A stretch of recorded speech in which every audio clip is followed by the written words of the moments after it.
História da Redenção, capítulo 6.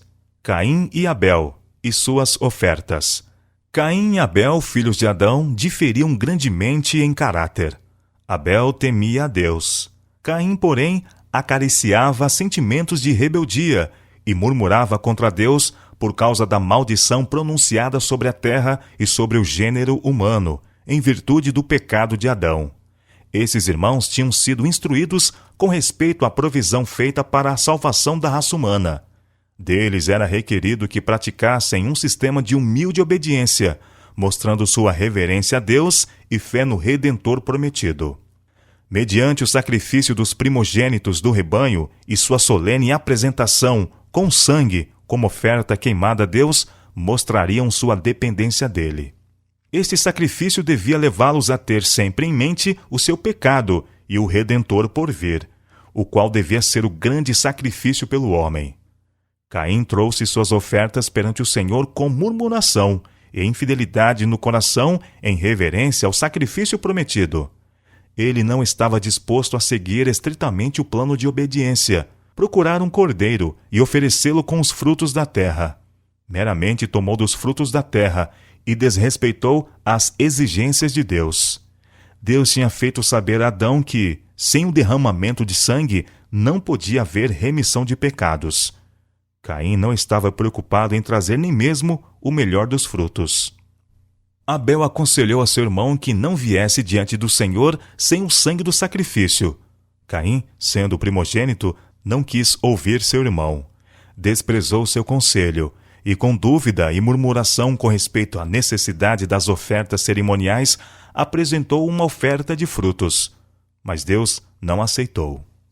Abel trouxe dos primogênitos de seu rebanho e da gordura, como Deus tinha ordenado, e cheio de fé no Messias por vir e com humilde reverência, apresentou a sua oferta. Deus aceitou a sua oferta. Uma luz brilhou do céu e consumiu a oferta de Abel. Caim não viu manifestação de que a sua era aceita. Irou-se com o Senhor e com seu irmão. Deus condescendeu em mandar um anjo para conversar com ele. O anjo inquiriu quanto à razão de sua ira e informou de que, se ele fizesse o bem e seguisse as orientações que Deus tinha dado, ele o aceitaria e estimaria sua oferta. Mas, se não se submetesse humildemente aos planos de Deus, crendo e obedecendo, ele não podia aceitar sua oferta. O anjo declarou a Caim que isto não era injustiça da parte de Deus, ou parcialidade mostrada para com Abel, mas que era em virtude de seu próprio pecado e desobediência à expressa ordem de Deus, que ele não podia aceitar sua oferta. E se fizesse o bem, seria aceito por Deus, e seu irmão lhe daria ouvidos, e Caim o guiaria, porque era o mais velho. Mas, mesmo depois de ser assim fielmente instruído, Caim não se arrependeu. Em vez de censurar-se e aborrecer-se por sua incredulidade, ainda se queixou da injustiça e parcialidade de Deus. Em sua inveja e ódio, contendeu com Abel e o reprovou. Abel mansamente apontou o erro de seu irmão, que o equivocado era ele próprio. Caim, porém, odiou a seu irmão, desde o momento em que Deus lhe manifestou as provas de sua aceitação. Seu irmão Abel acalmar-lhe a ira, mostrando que houve compaixão de Deus em salvar a vida de seus pais, quando podia ter trazido sobre eles morte imediata.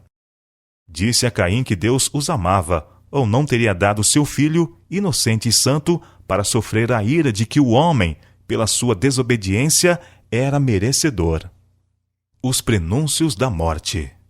Enquanto Abel justificava o plano de Deus, Caim tornou-se enraivecido, e sua ira cresceu e ardeu contra Abel, até que, em sua raiva, o matou. Deus o inquiriu a respeito de seu irmão, e Caim proferiu uma culposa falsidade. Não sei, sou eu guardador do meu irmão? Deus informou a Caim que sabia a respeito de seu pecado, que estava informado de todos os seus atos, mesmo os pensamentos de seu coração, e disse-lhe: A voz do sangue do teu irmão clama a mim desde a terra.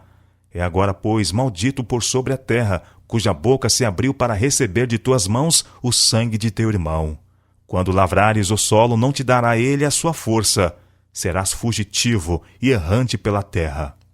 A princípio, maldição sobre a terra tinha sido sentida apenas levemente, mas agora uma dupla maldição repousava sobre ela.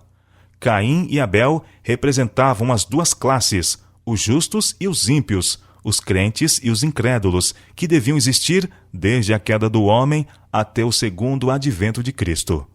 O assassínio de Abel por seu irmão Caim representa os ímpios que teriam inveja dos justos, odiando-os porque são melhores do que eles. Teriam inveja e perseguiriam os justos e os arrastariam à morte, porque seu reto proceder lhes condenava a conduta pecaminosa. A vida de Adão foi de um triste, humilde e contínuo arrependimento. Quando ensinava seus filhos e netos a temerem o Senhor, era com frequência amargamente reprovado por seu pecado, de que resultara tanta miséria sobre sua posteridade.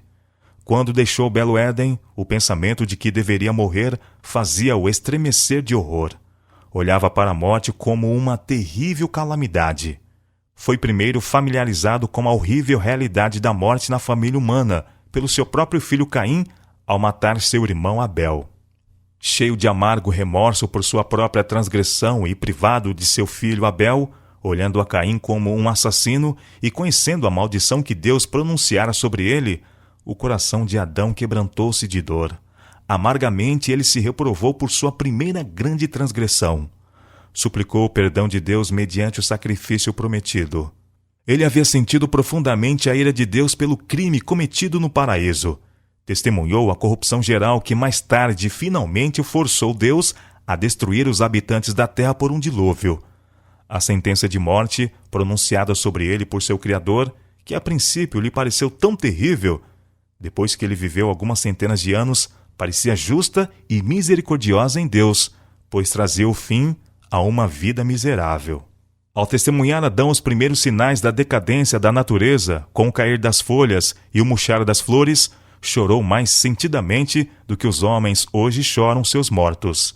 As flores murchas não eram a razão maior do desgosto, visto serem tenras e delicadas, mas as altaneiras, nobres e robustas árvores, arremessando suas folhas e apodrecendo, apresentavam diante dele a dissolução geral da linda natureza, que Deus criara para especial benefício do homem.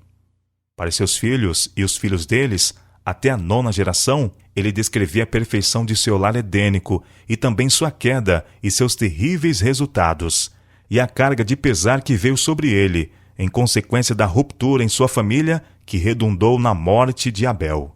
Referiu-lhes os sofrimentos que Deus tinha trazido sobre ele, para ensinar-lhe a necessidade de estrito apego à sua lei. Declarou que o pecado seria punido em qualquer forma que existisse. Instou com eles para que obedecessem a Deus, que os trataria misericordiosamente, se o amassem e temessem. Os anjos mantinham comunicação com Adão depois da queda, e informaram-no do plano da salvação, e que a raça humana não estava além da redenção. Apesar da terrível separação que tivera lugar entre Deus e o homem, uma providência tinha sido tomada mediante o oferecimento de seu amado Filho, pela qual o homem podia ser salvo. Mas sua única esperança estava numa vida de humilde arrependimento e fé na provisão feita. Todos os que aceitassem a Cristo como seu único Salvador seriam de novo colocados no favor de Deus mediante os méritos de seu Filho.